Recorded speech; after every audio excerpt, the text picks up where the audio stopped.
Oh. Hello, everybody. This is Boxing Bros UK. My name is Chris. This is my co-host Andrew, the Boxing Brain.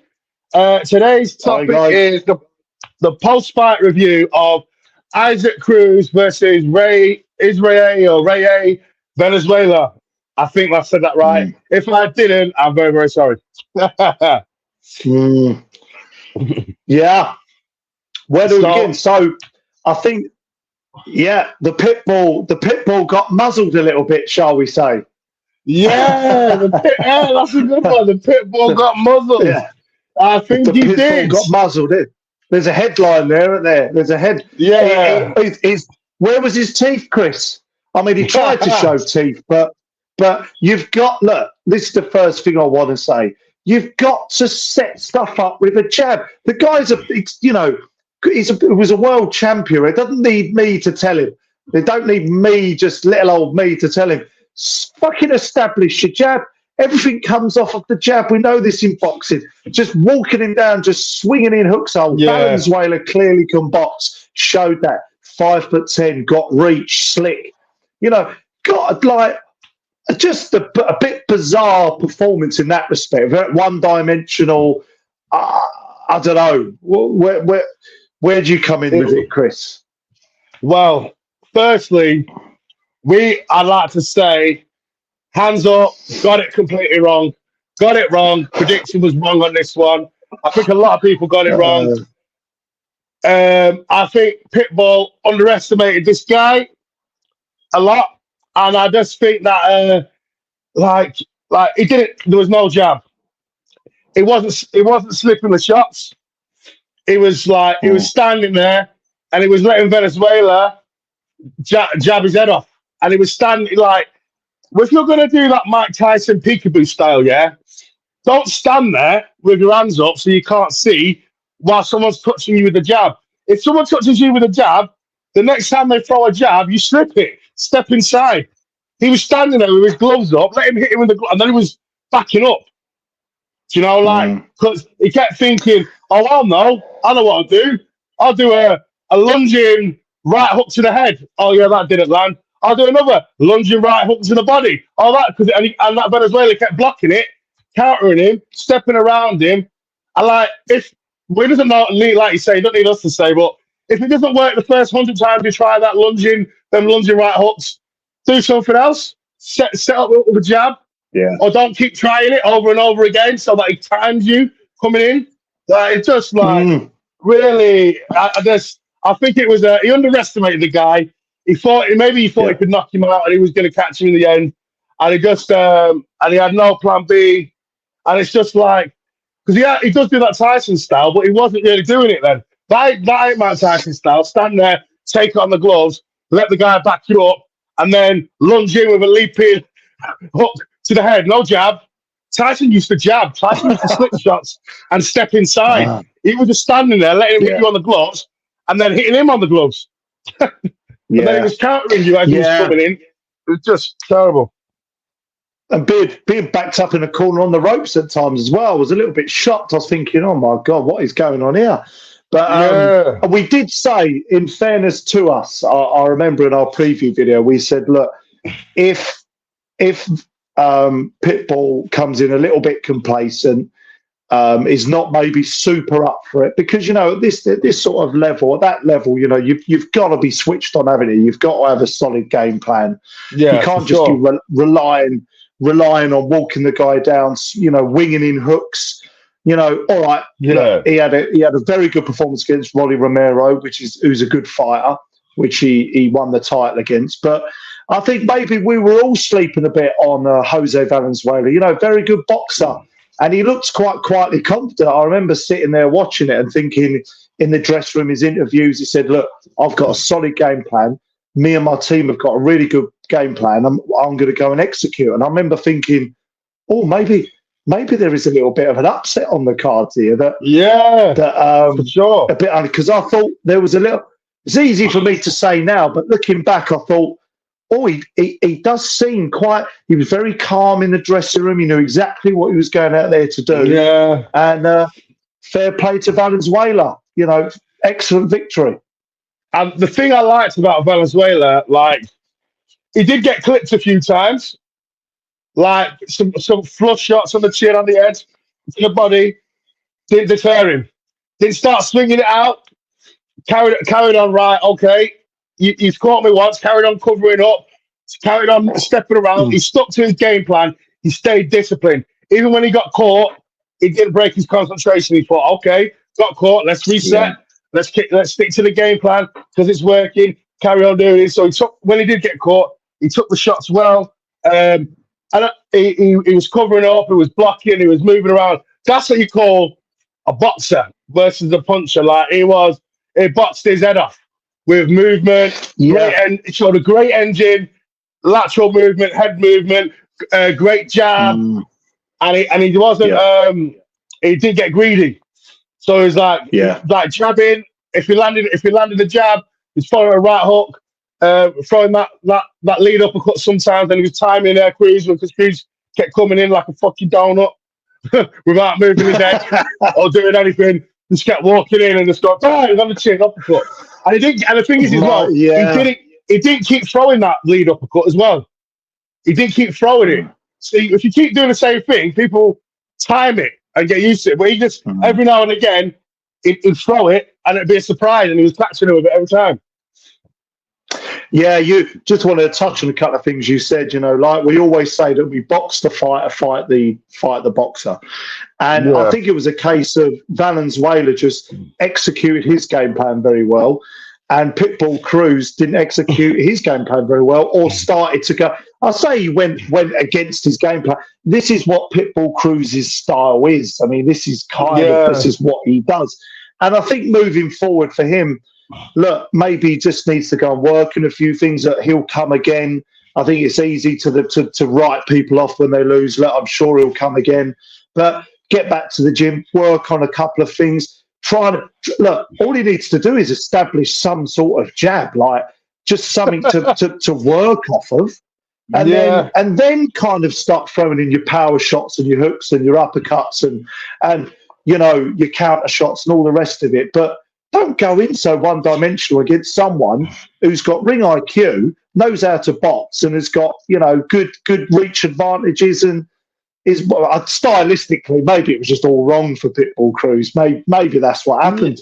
Yeah, I don't know. I think we was right originally in our preview video because Cruz can have a jab. He has got a jab. He can like follow a game plan and stuff like that. Like he's got them kind of. He just didn't do it. I just think that he just thought, I'll walk this guy down, I'll catch him, I'll break him down, I'll fucking knock him over. He can't take my power. I've seen it in previous fights. He's used the jab in previous fights. Like, you know, I just think he didn't even have a game plan. He just thought, I'll do me. I don't need to worry about, like, it's one of them. I'm not worried about what you're doing. I worry about what I'm doing, and what I do. I'm gonna break you down and chop you down. And I don't know because I don't speak Spanish or whatever the language his corner speaks, but I don't think he was listening to his corner either. Because I thought at one point they were telling him, "You need to jab yourself in. You need to do this. You need to move your head more," and he wasn't doing it. He just wasn't doing any of the fundamentals that he normally does. I just think that he underestimated this guy. And he really needs to. This is the thing for all fighters, man. Well, this is the thing that punchers need to learn. Don't fall in love with your power. Don't think, it's all right. Like if you're Gervonta Tank Davis, because he's a special puncher, you maybe you can, but I wouldn't advise it. You got to use other things. Wilder, obviously. Yeah. Don't fall in love with your power and think, I'm going to knock him out in the end while the rounds are slipping away and you're losing. Because you ain't always going to knock him out in the end. You ain't going to. Yeah, so, it's a good point. Because if he'd have established that jab, if he'd have kind of used a couple more weapons of his arsenal, he'd have occupied Valenzuela a bit and given him something else to think about. Right? He'd have got him out of his rhythm, potentially.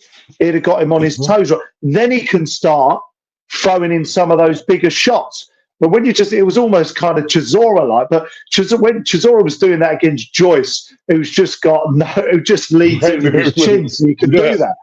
So but Chisora was jabbing to the body. He was setting it up. To be fair, he was. Yeah, you're right. He was setting it up.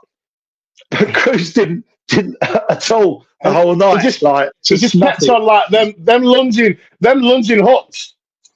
And the thing is as well, so even when he was doing the lunging hooks, he wasn't even feinting first. He weren't like feinting to throw a jab, and then look, he just was going. He was just jumping and running. And it was very amateurish. Like at least feint first, and then lunging and throw a right hook. Don't just throw a lunging right hook straight away because you can see it coming a mile off. It's almost dare I say a bit Lawrence Okoli. I'm trying not to bring Pitbull down to that level, but Lawrence Okoli would do stuff like that, just lunging in and then falling into the shots. But I mean, feint's a good example, and some fighters are more like the feints more than others. I mean, Tyson Fury does about 1 million feints a minute. Another fighters only kind of do 1 or 2, but again, what you're trying to do and establish is giving the other fighter something to think about. As soon as they've downloaded and processed what you're doing, they're like, okay, each round I know what you're doing. So you've got to change it up. Fighters have got their styles, but within that, you can mix it up a little bit and come out in a couple of rounds and go, right, Usyk's a prime example of that. He'll kind of,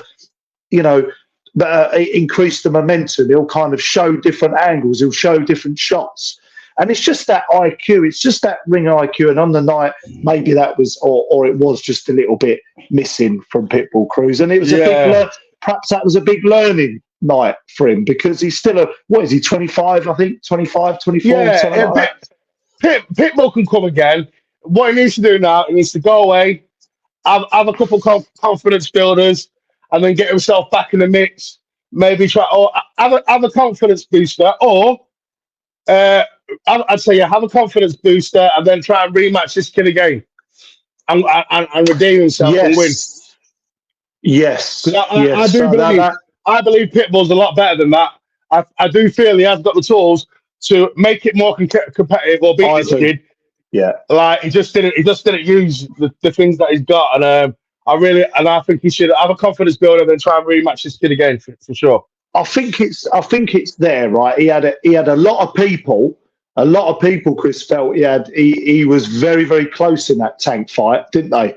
A lot of people felt that was very close. So, and Tank's being regarded as this kind of next pound for pound legend within the next few years, perhaps. He won his world title against Rolly Romero's no mug, right? There's something there. There's quality there, but I think weekend just gone. It was just it went a bit missing, didn't it? Went a bit missing. Yeah, exactly. They're not superhumans. Like he's only human. He's only young. He underestimated his opponent, and he fell in love with his power a little bit, and he paid the price for Valenzuela. Like he's a really, really good boxer, and I don't think he's a world beater though. Like, but he's a really, really good boxer. Great performance, and I think maybe he should fight. I think he should defend his title, earn some dough, and then try and fight Tank Davis or something. Tank will fight him, but I think Tank will knock him out. Yeah, Tank would love that fight. Don't you? He'll love that fight.